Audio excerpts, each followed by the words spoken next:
Hey guys, Rascal here. Welcome to another Rascal Reviews. I know it's been quite a while since I've done one of these, and I do mean a while, like probably a few months. Guess it's just been so busy I've been forgetting to do some of these on my channel. But hey, at least you got pause for some extended reviews with Mama.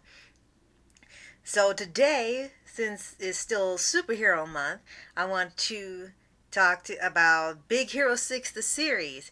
And for those who don't know, this is a spin-off of the movie Big Hero 6 from 2014.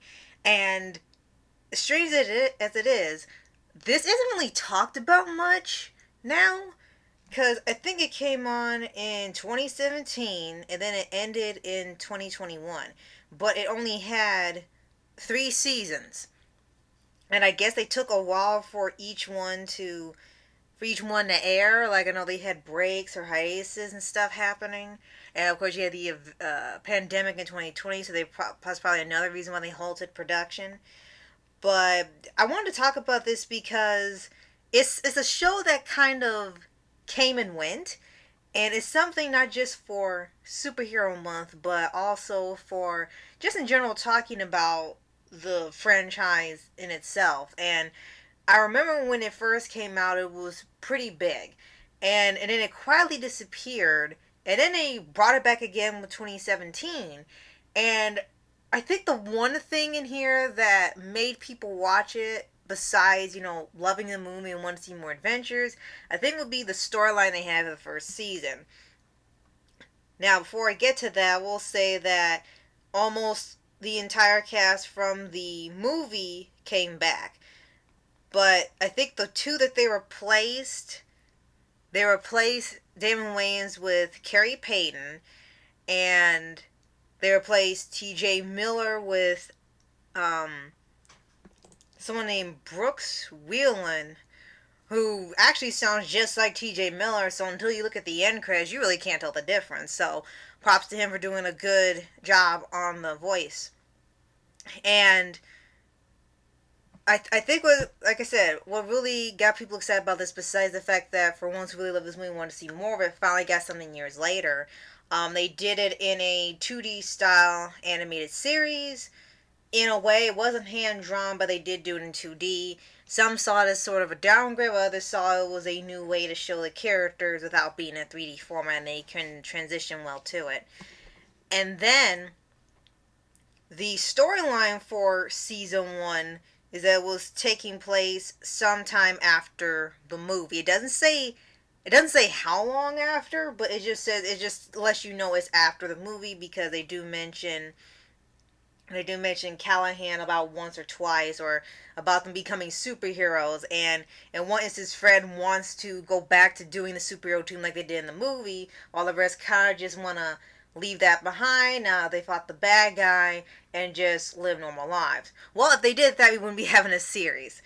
And it starts off with a 1 hour, or it says 45 minutes, but I guess an hour with the ads, a premiere with Hero bringing back Baymax, which was shown at the end of the original film. And they also have this storyline of an underlying threat coming up in San Francisco, because it really starts off as a villain of the week type show, kind of episodic. Some pretty crazy villains show up in every episode, and somebody's got to defeat them. Also going through some self-realization or some type of conflict, whether it be silly or character growth. Most of the time it's silly, but every once in a while they have one that's some character development. And there's really no other way around it. I think the biggest draw of this series was the new villain, Obake.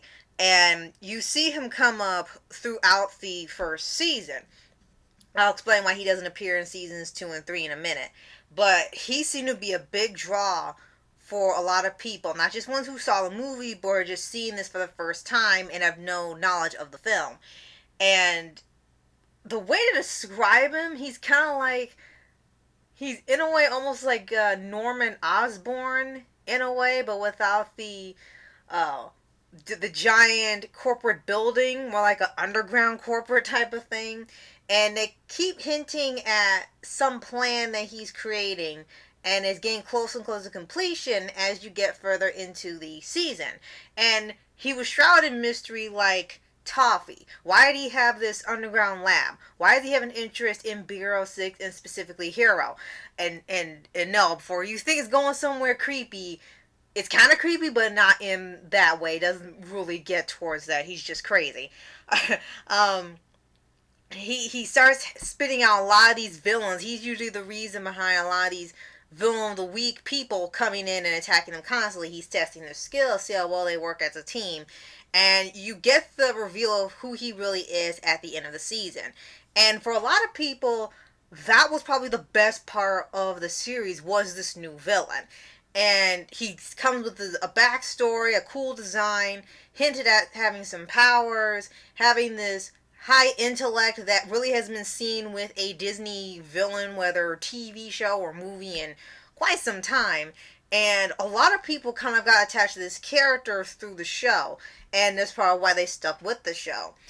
And after, I'll say, his defeat in the first season, the show changes. Like, drastically changes. And it's not like it goes through a heavy overhaul of what the story is. They still do the 20-minute episode. They still have the villain of the week. But the problem is that they didn't really have a serious threat as much in season 2. They start off with one about the first half, and they actually start setting up a new villain, because people kept thinking that Obaki was probably going to come back. Spoilers, he doesn't. That was a bit disappointing. But they set up another villain. I think her name is Liz. I think it's Liz. It's been a little while since I've seen it, but she was built up as the new antagonist, but a different kind of antagonist, where instead of being hidden in the shadows like Obake, she was out in the open, loved by the public and everything, for supposedly coming up with new ways to improve the city and everyone's lives, these new inventions and everything, and stuff that can help clean up the monsters and the villains and stuff without the use of Big Hero 6. And that's kind of pretty much what her role is. Now, there is a huge thing revealed about her halfway through, but again, no spoilers with her. And that was pretty interesting when it got to the mid-season finale, where it's a city of monsters. And I did like what they were setting up. The problem is that that's the halfway point of the season. There's still another 13 or so episodes left over in the season, so the big story arc is already done. And by the time they actually get to the end of it, it almost feels like it's the end of the series. It deals with just these one-off episodes that deal with some of the latter villains that are left over in the series and defeats them. And then I think for me it kind of drops off season 3. They changed the formula yet again. There is no big villain that's the focus of the season. There is no story arc. It's actually shorter episodes. Instead of having full 20-minute episodes, they start breaking it down into 11-minute segments like we're watching Regular Show or Monkey Kid. And the episodes go so fast, the plot is over before it even starts. And I feel like that was not really a good idea. They start getting really, really silly with the ideas. And I don't mind silly. I like fun superhero shows. I like silly superhero shows. I like silly shows. I don't think anything's wrong with that. But Big Hero 6 kind of had to do this balance between being an action show, superhero show, or a lighthearted comedy superhero show. And I think it kept juggling what it wanted to be. When it no longer focused on a villain as part of a story arc, the show lost interest with a lot of people. I didn't even see the end of the series until months after the final episode aired. And I didn't even know the final episode was the final episode. It just kind of ends, it just kind of ends abruptly with Karaoke Night and the mascot Upshot. I think they were setting up Noodle Burger Boy to be the final villain of the series, but it really didn't hit like the first two. Obake was the strongest villain. Liz wasn't as popular as Obake, but she did have something interesting going on and kept people watching. Noodle Burger Boy just seemed like they were trying to find one more antagonist, and they made one. And his whole thing is that he wanted to assemble these animatronic mascots from different restaurants and create his own army. So it's Five Nights at Freddy's on steroids. And it's such a weird way that it ends. It has a nice ending, I will say, but it's so weird. It's so weird how it ends that it almost doesn't feel like it's the end.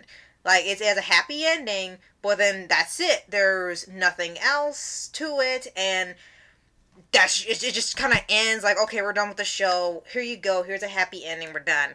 And it made no impact. I kind of forgot about it until like sometime later, and then saw the ending. No one really talked about it because people kind of considered it done after the second season. The only two episodes that stood out, well, I'm sorry, one was one where they had their own made up K-pop band. It's not Four Town. It's what was it called? It was so weird. It was Four to Sing, and they were a K-pop group that wanted to become a superhero K-pop group. I love the idea, but it ended up being a really lame episode. It was a really, really fun idea. A K-pop superhero band. And it could be tongue-in-cheek about K-pop songs and popular bands like BTS and B1A4 and Black Velvet. Pink Velvet, sorry, Blackpink and then Red Velvet. I mixed them up. That was a great idea, but again, they did nothing with it. And then I think the one episode that stood out of the whole series is the reason why this didn't go anywhere else after the first two was season one. They kept hinting at that maybe Tadashi was alive. And if you've seen the show, you know how it turns out. If you haven't, spoilers ahead for this. People thought Tadashi wasn't dead because Callahan didn't die. Maybe Tadashi survived and he's been missing or he's been somewhere else and they find him. Well, they bring him in, and then after a while you kind of feel like, Hero's being tricked. And then you find out it's Obake using the image of his brother to get information out of Hero. And it was basically like just taking him from the grave and using him to get to Hero and get inside his head. And it was like the biggest instance of you knowing that this guy wasn't messing around. There wasn't a line he wasn't going to cross to get what he wanted without resulting in some type of violence or something on screen. And that didn't come up really in season 2. And definitely not in season 3. They tried to make it feel like it was, but it wasn't.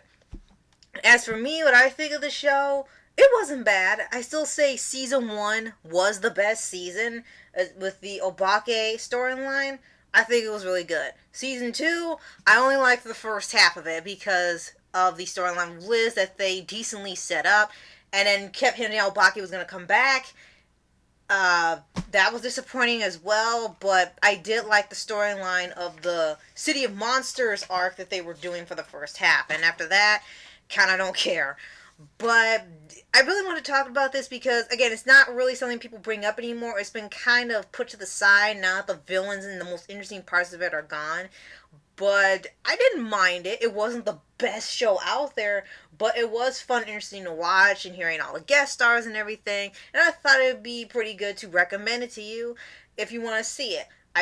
You can watch the whole thing, but I personally recommend just watching the first 2 seasons, or if you really want to cut it short, first season, the first half of the second season, and that's it.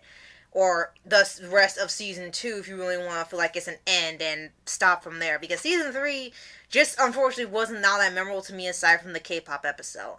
But let me know what you think of this series in the comments below. Did you actually love it? Could you not stand it and prefer the movie? Or you've never even heard of it until now? And if you haven't heard of it until now, go check it out and see what you think. Thanks so much for watching, and I'll see you next time. Later!